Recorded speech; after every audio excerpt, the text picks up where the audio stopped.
policy here is that we should make it a crime for a person to request asylum. And what the Trump administration has done is they started slow walking the adjudicatory process.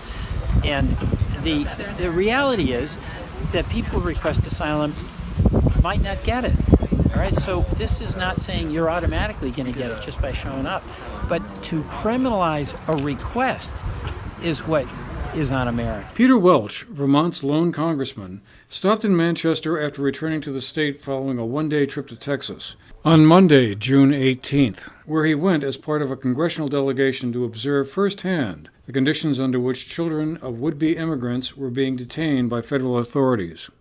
A new and highly controversial policy, sometimes referred to as the zero-tolerance policy, has seen roughly 2,000 children separated from their parents at various points along the U.S. border with Mexico, part of a stepped-up effort by the Trump administration to reduce the flow of immigrants entering the country without proper documentation.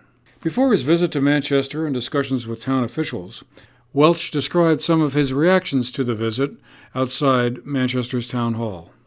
Here's what I don't buy, whatever his reason is. I don't buy using children as hostages to get your way politically. I just don't find that acceptable. These are innocent kids, and you're ripping them away from their mother. And it doesn't take a big imagination to know how traumatic that is for a child. So the president can't he's got the authority to do it because he can. He's the president. But he shouldn't. And one of the most important qualities in a powerful leader is restraint. And the president seems to lack that. He can do it. He's the president, and he's doing it. He shouldn't do it. I want to say this. I was really appalled by what I saw on the border, but I was inspired by a lot of the government workers I saw. Okay. I was. At the ICE facility that we were at, I saw a lot of people who had, I thought, some sensitivity. Mm-hmm. So, and there's a bunch of different responsibilities that folks down there have, because it's a combination of security and also caring for these folks who are in their custody. So, I'm not coming back. I'll give you an example. This is the Border Patrol, mm-hmm. but at the Hidalgo crossing, yes. the head of it's been there 41 years, and he's a person who's not been worn down by our job. And he had, at the same time, a woman had crossed the bridge. She had been on a long journey from Guatemala.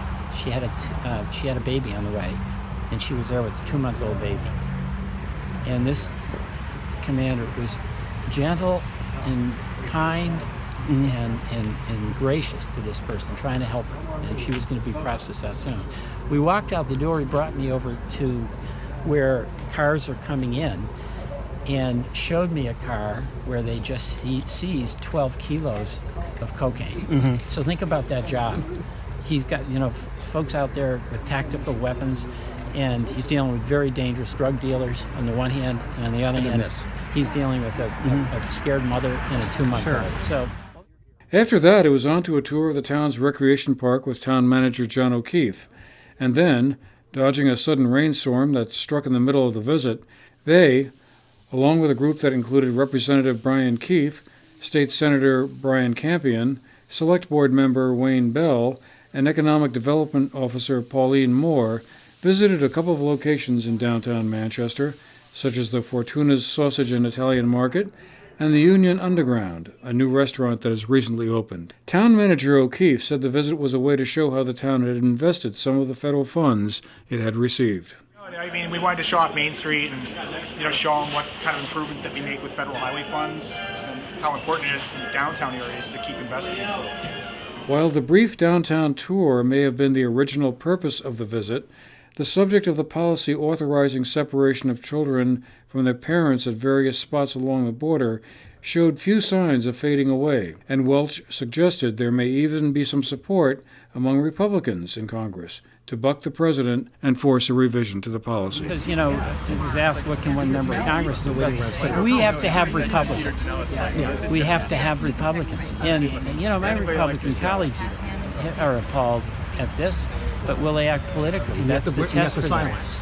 Right. For the GNAT-TV News Project, I'm Andrew McKeever.